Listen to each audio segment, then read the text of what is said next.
So today we're at Wetland in Little River doing a planting day. This is a partnership between the Bupa Foundation and the NZ Landcare Trust, and the recipient of the grant was the Wairewa Mahinga Catchment group, who are based in Little River, and it's all about planting a wetland that feeds into Wairewa Lake Forsyth.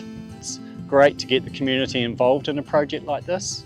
We've got kids from Little River School along with residents from the Bupa Ashford Retirement Village. The importance of passing on this knowledge to a younger generation is that you're sort of upskilling them so that they can carry on through their generation, and they can pass it on to the next generation. We're planting the biggest tree. Did you know worms have 5 hearts? If I could talk, I think it would say thank you for us planting this tree. And it could have lots of friends to talk to.